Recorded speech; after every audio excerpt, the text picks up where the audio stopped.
Hello, c'est Gwen et je te propose une nouvelle vidéo sur la thématique faire évoluer son mode de vie. Et cette fois-ci, j'avais envie de te proposer une expérience à partir des objets que nous possédons tous à la maison. Et cette fois-ci, j'avais envie qu'on se focalise sur les objets décoratifs et notamment sur ceux qu'on t'a offerts ou dont tu as hérité. Donc des objets qui n'ont pas d'autre utilité que de décorer ton espace de vie, ton havre, mais que tu n'as pas choisi personnellement. Même s'ils peuvent tout à fait te plaire si la personne connaissait tes goûts, ou même si c'est pas tout à fait dans tes goûts, ça te relie tellement à une personne que tu aimes et qui te l'a offert que l'objet te plaît complètement. L'idée, c'est pas forcément que des objets qui ne nous plairaient pas. Mais en tout cas, la première partie de l'expérience est déjà une invitation à l'observation et à la prise de conscience, à savoir combien autour de toi et dans ton logement, notamment dans ta pièce principale de vie, dans ta cuisine, dans ta chambre, combien d'objets tu as autour de toi qui sont censés décorer la pièce et donc harmoniser l'espace, y mettre de la beauté et que tu n'as pas choisi, et de pouvoir en prendre conscience.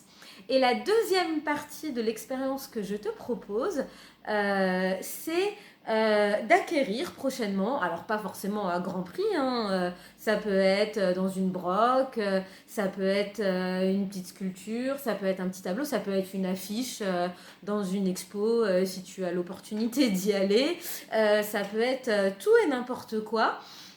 Mais d'acquérir un objet que tu choisis pour sa beauté, pour son esthétique ou pour ce qu'il incarne.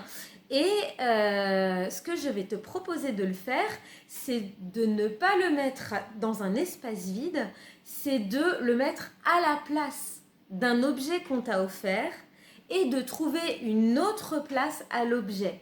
Et en fait, il va se passer un shift énergétique, entre guillemets, une réharmonisation des formes et des couleurs dans ta pièce et au niveau de ce que tu as l'habitude de voir.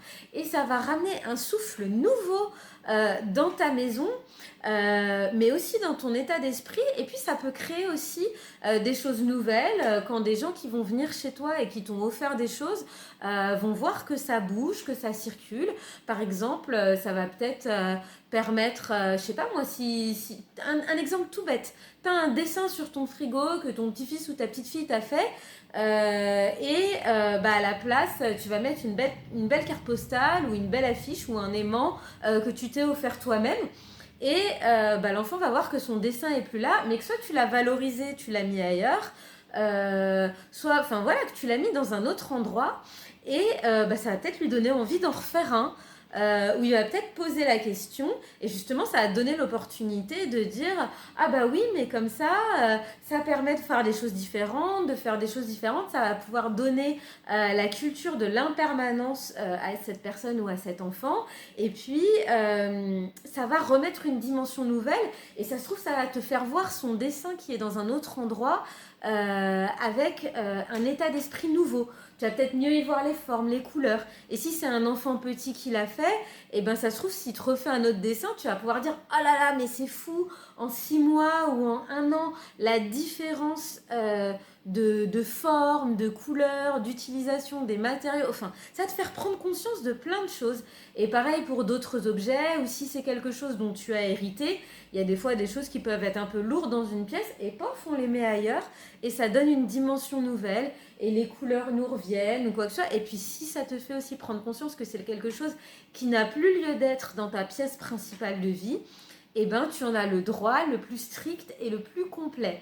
Il faut se rappeler que la vie est en permanence, et qu'il ne faut surtout pas se juger de déplacer des choses, de remplacer des choses, que les choses elles font leur temps, et que on n'aime pas les gens à hauteur de ce qu'on garde leurs objets. La valeur qu'on accorde au lien qu'on a avec les gens, il n'est jamais tant dans l'invisible que dans le visible, et donc pouvoir avoir la douceur de s'offrir à soi-même un havre où on est content de voir ce qu'on voit, mais sans même aller aussi loin. juste de déplacer les choses, de voir des couleurs différentes, de mettre un nouvel objet, et ben tu vas voir ta pièce d'une manière différente.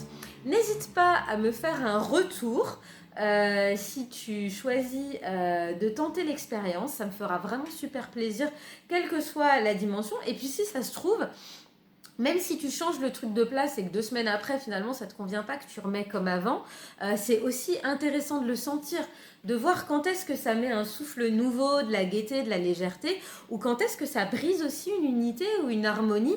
Et toute expérience est positive à vivre, mais en tout cas, tu ne le regretteras pas en termes de nouveau et de champ visuel et de perception que ça va modifier chez toi. Je te dis à très bientôt pour une nouvelle vidéo sur la thématique faire évoluer son mode de vie. Et voilà, à la prochaine. Ciao!